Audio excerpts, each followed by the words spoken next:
அனைவருக்கும் வணக்கம். இன்னைக்கு நம்ம இந்த வீடியோவில் என்ன பார்க்க போகிறோம் அப்படின்னா, இப்போ நம்ம பார்ட் 1 வந்து ஆல்ரெடி பார்த்தோம். அதாவது ஸ்கூல் புக்கு அதுக்குண்டான கரண்ட் அஃபேர்ஸ் கண்டென்ட் வந்து நம்ம பார்த்துட்ருக்கோம். இப்போது இதை வந்து 2வது பார்ட்டாக வந்து எடுத்துக்கோங்க. வாங்க நம்ம இந்த வீடியோக்குள்ளே போகலாம். ஃபஸ்ட்டு இந்திய அரசியலமைப்பு அப்படிங்கிறது நவம்பர் 26, 1949 அன்னைக்கு ஏற்றுக்கொள்ளப்பட்டுச்சு அப்படிங்கிறது நம்மளுக்கு தெரியும். நடைமுறைக்கு வந்தது எப்போது? ஜனவரி 26, 1950. இந்த நவம்பர் 26, 1950 நம்ம என்னவா கொண்டாடுறோம்? லா டே அப்படின்னு சொல்லுவாங்க, சரிங்களா? இல்லைன்னா அரசியல் அமைப்பு தினம், அப்படி இல்லை அப்படின்னா சட்ட நாள் அப்படின்னு சொல்லுவாங்க. இது எப்போ அறிவிச்சாங்க அப்படிங்கிறத நம்ம தெரிஞ்சுக்கணும், சரிங்களா? இதில் பாருங்க, இதிலே கொடுத்துருப்பாங்க. ஏற்றுக்கொள்ளப்பட்ட நாள் எப்போ? நவம்பர் 26, 1949. நடைமுறைக்கு வந்த நாள் எப்போ? ஜனவரி 26, 1950. இதுதான் வந்து குடியரசு நாளாக நம்ம கொண்டாடிட்டு வந்துட்டு இருக்கோம், சரிங்களா? என்னன்னு சொல்லுவாங்க, இந்த நவம்பர் 26, 1950 இருக்கு இல்லைங்களா, இதை வந்து சம்விதான் திவாஸ் அப்படின்னு சொல்லுவாங்க. இது கிடையாதுங்க, நான் மேலே எழுதுறதுக்கு நான் இங்கே எழுதிட்டேன். இந்த நவம்பர் 26, 1949 என்னன்னு சொல்லுவாங்க? சம்விதான் திவாஸ் அப்படின்னு சொல்லுவாங்க. அதாவது சட்ட நாள் அப்படின்னு அர்த்தம். இது எப்போ அங்கீகரிச்சாங்க அப்படின்னா 2015 வந்து அங்கீகரிச்சிருப்பாங்க.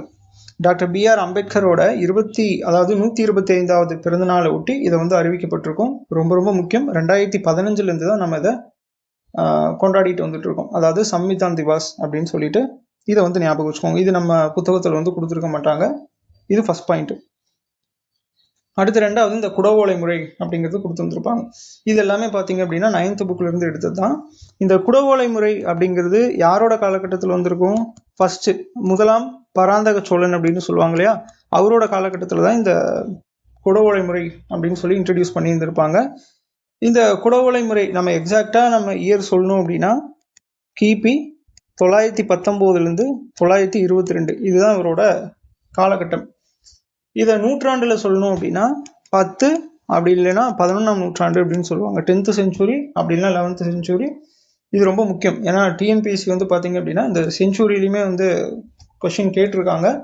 ஸோ இதையும் வந்து நோட் பண்ணிக்கணும். சரி, அந்த குடவோலை முறை அப்படிங்கிறத நம்ம பார்க்கணும்.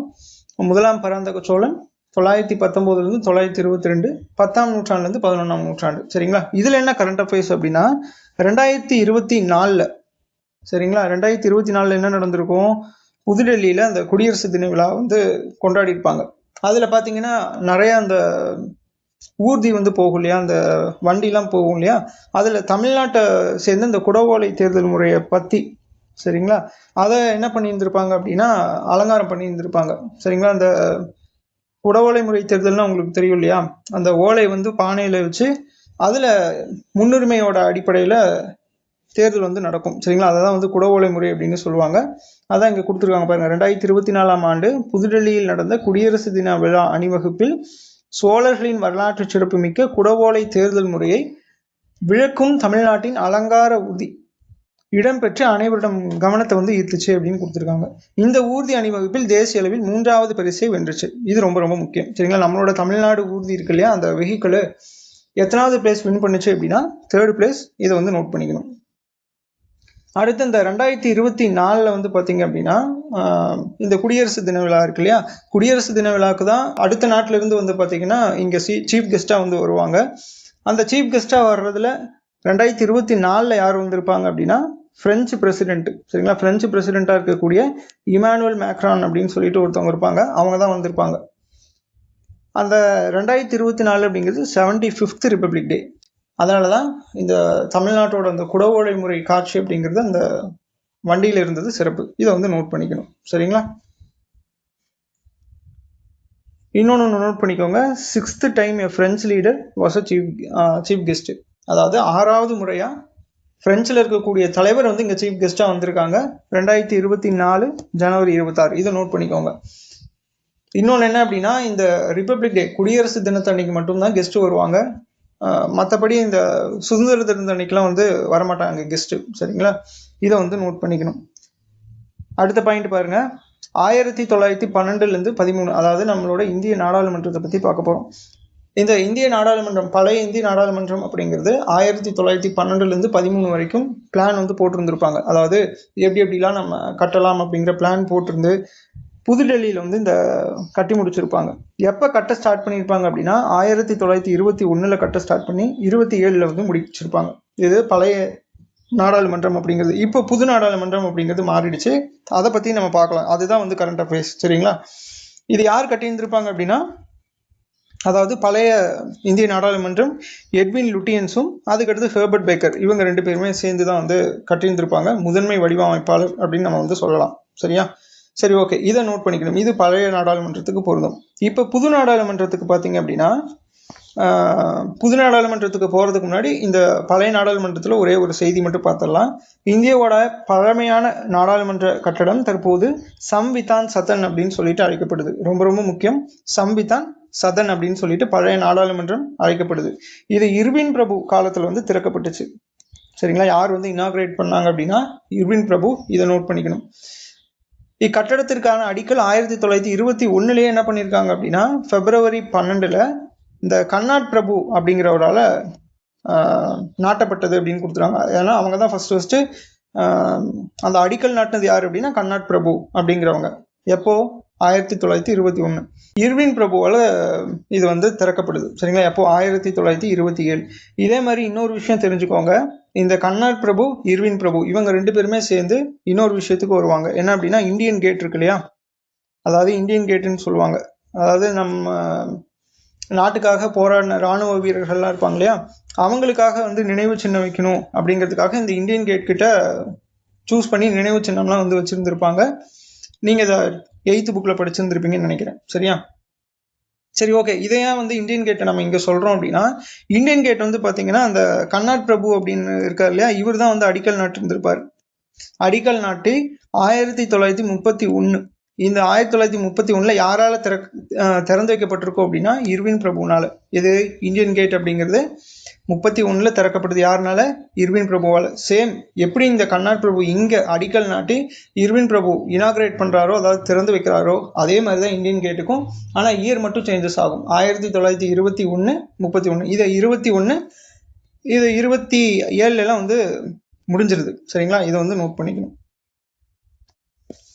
அடுத்து நம்ம புதிய நாடாளுமன்றத்தை பற்றி பார்க்கலாம். இந்தியாஸ் நியூ பார்லிமெண்ட் பில்டிங், இதனோட பேர் என்ன அப்படின்னா சன்செட் பவன். நம்ம என்ன பார்த்தோம்? பழைய நாடாளுமன்றம் சம்விதான் சதன் அப்படின்னு பார்த்தோம். இதனோட பேர் பாருங்க, சன்செட் பவன் அப்படிங்கிறத நோட் பண்ணிக்கணும். சரிங்களா? இது என்ன ஷேப்ல இருக்கு அப்படின்னா ட்ரையாங்கிள் ஷேப்ல இருக்கு. இதில் பாருங்க, இருக்கா? இந்த ட்ரையாங்கிள் ஷேப்ல இருக்கா? இதுதான் வந்து இங்கே கொடுத்துருக்காங்க. யார் வந்து கட்டியிருந்திருப்பாங்க அப்படின்னா பீமல் பட்டேல் அப்படிங்கிறவங்க. ரொம்ப ரொம்ப முக்கியமானது, இதை நோட் பண்ணிக்கோங்க. சரிங்களா? Of HCP design planning and management, இது நம்மளுக்கு தேவையில்ல, பீமல் பட்டேல் மட்டும் நோட் பண்ணிக்கோங்க. The structure was built by Tata project limited. ஓகேவா? டாடா ப்ராஜெக்ட் லிமிடெட் அவங்க இதை என்ன பண்ணுறாங்க அப்படின்னா இனிஷியேட்டிவ் எடுத்து இதை வந்து பண்ணாங்க. சரிங்களா? As part of the Central Vista redevelopment project and inaugurated. அதாவது இது இனாகிரேட்டட் மட்டும் நோட் பண்ணிக்கலாம். இதெல்லாம் நம்மளுக்கு தேவையில்லை, இது சும்மா மட்டும் பார்த்துக்கோங்க. இனாகிரேட்டட் எப்போ இது வந்து திறந்து வைக்கப்பட்டிருக்கும் அப்படின்னா May 28, 2023 வந்து திறந்து வைக்கப்பட்டிருக்கும். ரொம்ப ரொம்ப முக்கியம். புதிய நாடாளுமன்றம் பீமல் பட்டேல் 2023 May 28. இதை வந்து நோட் பண்ணிக்கணும். சரிங்களா? டாடா ப்ராஜெக்ட் லிமிடெட் இவங்க தான் வந்து என்ன பண்ணியிருக்காங்க, இதை வந்து இந்த ப்ராஜெக்ட் வந்து எடுத்து முடிச்சிருக்காங்க, அதாவது கட்டி முடிச்சது. இதை நோட் பண்ணிக்கணும். அடுத்து இதில் வேற என்ன ஸ்பெஷாலிட்டி அப்படின்னா அந்த முக்கோண வடிவமைப்பு அப்படின்னு சொல்லிட்டு பார்த்தோம்ல. ஏன் வந்து இதில் முக்கோண வடிவமைப்புன்னு கொடுத்துருக்காங்க பாருங்க. பழைய கட்டிடத்திற்கு அருகில் இடத்தை உகந்த முறையில் பயன்படுத்தும் வகையில் வடிவமைக்கப்பட்டுள்ளது. அதாவது பழைய கட்டடம் இருந்துச்சு இல்லையா, அதுக்கு பக்கத்தில் இந்த ஷேப்பில் கட்டுறதுக்கு, அதாவது இந்த ஷேப்பில் கட்டணும் அப்படின்னா டோட்டல் ஒட்டுமொத்த அந்த பரப்பையுமே நம்ம கவர் பண்ண முடியும், நம்மளுக்கும் இடம் கிடைக்கும் அப்படிங்கிற மாதிரி என்ன பண்ணியிருக்காங்க, முக்கோண வடிவமைப்பில் அமைச்சிருக்காங்க. இதில் இன்னொன்று முக்கியமான விஷயம் என்ன அப்படின்னா மக்களவை லோக்சபா இருக்கு இல்லைங்களா, இந்த லோக்சபாவில் தீம், அதாவது தேசிய பறவையான அந்த மயில் இருக்கு இல்லைங்களா, அந்த கருப்பொருளை வச்சு அதை வந்து அமைச்சிருக்காங்க. கிட்டத்தட்ட ஒரு 888 உறுப்பினர்கள் வந்து அதில் அமரலாம். புரியுதா என்ன சொல்கிறேன் அப்படின்னு? கருப்பொருள் அப்படின்னா ஒன்றும் கிடையாது. இப்போ நம்ம ஒரு வீடு கட்டுறோம் அப்படின்னா அந்த உள்ளுக்குள்ளே இருக்கக்கூடிய செவுத்துக்கு வந்து நம்ம ஒரு கலர், ஒரு தீம் அடிப்போம், ஒரு தீம் கலர் வந்து வச்சுருப்போம்ல, ஒன்று லைட் கலர், டார்க் கலர். அது மாதிரி இந்த தேசிய பறவை அந்த மயிலுக்கு என்னென்ன கலர் இருக்குமோ அந்த கலரில் என்ன பண்ணியிருக்காங்க அப்படின்னா அந்த மக்களவை வந்து டிசைன் பண்ணியிருக்காங்க. அதே மாதிரி மாநிலங்களவை வந்து தேசிய மலராக இருக்கக்கூடிய தாமரை வந்து கருப்பொருளாக வந்து வச்சுருக்காங்க. 384 உறுப்பினர்கள் வந்து இதில் வந்து அமரலாம் அப்படின்ட்டு சொல்கிறாங்க. சரியா? இதை வந்து நோட் பண்ணிக்கணும். அடுத்து இதனோட பரப்பளவு செலவு இதை சும்மா வந்து பார்த்துக்கோங்க சரிங்களா. சுமார் 64,500 சதுர மீட்டர் அப்படிங்கிறது. மதிப்பீட்டு செலவு வந்து 971 1250 கோடி சரிங்களா. இதை சும்மா பார்த்துக்கோங்க. அடுத்து கூட்டுத்தொடர் கொள்ளளவு, அதாவது ஜாயின்ட் சிட்டிங் வந்து பண்ணும்போது எத்தனை பேர் உட்காரலாம் அப்படின்னா 1272 உறுப்பினர்களுக்கு மேல இடமளிக்கும் வசதி வந்து இங்க இருக்கு. இதுல இந்த புதிய நாடாளுமன்றத்தில் இதை நோட் பண்ணிக்கணும். அடுத்து மொத்த தேசிய மகிழ்ச்சி, கிராஸ் நேஷனல் ஹாப்பினஸ் இண்டெக்ஸ், இந்த GNHI அப்படின்னு சொல்லுவாங்க. இந்த GNHI வந்து யார் வந்து இது பண்றாங்க அப்படின்னா பூட்டான் சரியா. 4வது பூட்டான் மன்னனா இருக்கக்கூடிய இதுல கொடுத்துருப்பாங்க பாருங்க, ஜிக்மே சிங்கே வாங்சுக் அப்படிங்கிறவங்க தான் இதை வந்து காயின் பண்றாங்க சரியா. நம்ம இதை எப்ப நடைமுறைப்படுத்தணும் அப்படின்னா ஜூலை 18, 2008 இந்த சமயத்துல நம்ம வந்து நடைமுறை வந்து படுத்தணும் சரிங்களா. இது எக்ஸாக்டா சொல்லணும் அப்படின்னா, அதாவது இந்த பூட்டான் அரசன் இருக்கார் இல்லையா, இந்த 4வது அரசராக இருக்கக்கூடிய ஜிக்மே வாங்சுக் அப்படிங்கிறவரு, அவர் எப்போ அதை தோற்றுவிச்சிருந்திருப்பாரு அப்படின்னா 1972 சரிங்களா. இதுல 1970 அப்படின்னு சொல்லி கொடுத்துருப்பாங்க. 70 கிடையாது, 72. நீங்க எக்கனாமிக்ஸ் புக்ல பாத்தீங்கன்னா தெரியும் சரியா. இதனோட இண்டிகேட்டர்ஸ்லாம் என்ன அப்படிங்கிறது கேட்பாங்க. அதாவது GNHI அப்படிங்கிறது எதை வச்செல்லாம் வந்து இந்த GNHI வந்து அளவிடுறாங்க அப்படின்னு கேட்டாங்க அப்படின்னா, இதுக்கு ஒரு ஷார்ட்கட் சொல்றேன், கேஸ்ன்னு சொல்லி ஞாபகம் வச்சுக்கோங்க, CASE. இப்போ GNHI அப்படின்னு இருக்கா, இதுல வந்து GHன்னு எடுத்துக்கோங்க. இந்த GHல வந்து பாத்தீங்க அப்படின்னா பேஷண்ட் வந்து பேஷண்ட்லாம் சொல்ல மாட்டாங்க, இந்த கேஸை போய் பாருங்க, அந்த கேஸ் போய் பாருங்க அப்படின்னு தான் சொல்லுவாங்க அந்த பேஷண்ட்டையே. அப்போ இந்த கேஸ் அப்படிங்கிற ஷார்ட்கட்டை வந்து ஞாபகம் வச்சுக்கோங்க. C அப்படின்னா வந்து கல்ச்சுரல் டெவலப்மெண்ட்டு, A வந்து அட்மினிஸ்ட்ரேஷனு, S வந்து சஸ்டைனபிள் டெவலப்மெண்ட்டு, E வந்து என்விரான்மெண்ட்.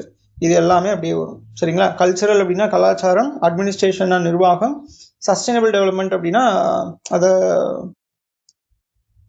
அந்த நீடித்த வளர்ச்சின்னு சொல்லுவாங்கள்ல, அந்த நிலையான வளர்ச்சி, நீடித்த வளர்ச்சி, அந்த மாதிரி வந்து சஸ்டைனபிள் டெவலப்மெண்ட் அப்படின்னா வரும். என்விரான்மெண்ட் அப்படின்னா உங்களுக்கு தெரியும், சுற்றுச்சூழல்.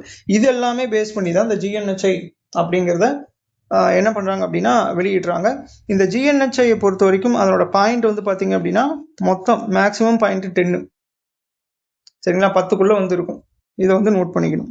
அதாவது மேக்சிமம் பாயிண்டே வந்து 10 தான் சரியா.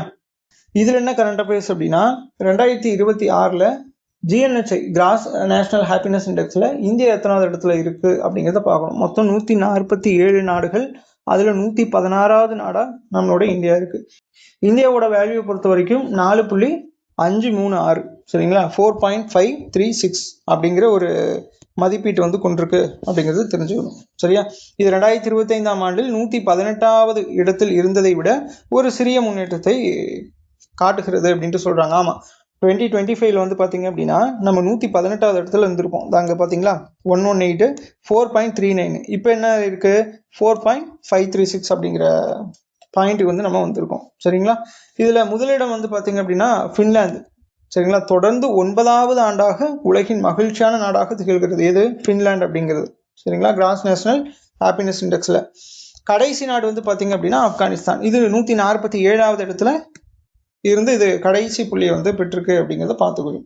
அடுத்து இந்த அண்டை வீட்டார் அப்படின்னு சொல்லி கொடுத்துருக்காங்களா, அதாவது பக்கத்து நாடு. இந்தியா அப்படிங்கிறது நேபாளம் 99, பாகிஸ்தான் 104. இதை விட இந்தியா வந்து ஜாஸ்தியா இருக்குது, 116வது இடத்துல இருக்குது அப்படின்னு இங்க வந்து சொல்ல வராங்க சரிங்களா. இதை வந்து நோட் பண்ணிக்கணும். ஆனால் வங்கதேசம் 127வது மற்றும் இலங்கை வந்து 134வது ஆகிய நாடுகளை விட முன்னணியில் உள்ளது அப்படின்னு சொல்லி கொடுத்துருக்காங்க. அதாவது நம்மளோட இந்தியா அப்படிங்கிறது வங்கதேசம் அப்புறம் இலங்கை இந்த நாட்டுக்கெல்லாம் வந்து அதாவது முன்னணியா வந்து இருக்கு அப்படின்ட்டு சொல்றாங்க. ஆனா இதுல நேபாளம், பாகிஸ்தான் இந்த 2 நாடுகள் இருக்குல்ல, அந்த நாட்டோட பின்தங்கி தான் இந்தியா இருக்கு அப்படின்ட்டு சொல்றாங்க. வங்கதேசம் அப்புறம் இலங்கை இதுக்கு வந்து முன்னிலையில இருக்கு அப்படின்ட்டு சொல்றாங்க. இதை நோட் பண்ணிக்கணும் சரிங்களா. இது வந்து நம்ம முன்னே பார்த்தது தான். 2025ல 118வது இடம் 4.39 அப்படிங்கிறது. இப்போ நம்ம எத்தனாவது இடத்துல இருக்கோம், 116 சரிங்களா, 4.536 அப்படிங்கிறத நம்ம நோட் பண்ணிக்கணும். அவ்வளோதான், இந்த வீடியோவில் வந்து முடிஞ்சிச்சு. நெக்ஸ்ட் வீடியோவில் வந்து பார்ப்போம். நன்றி.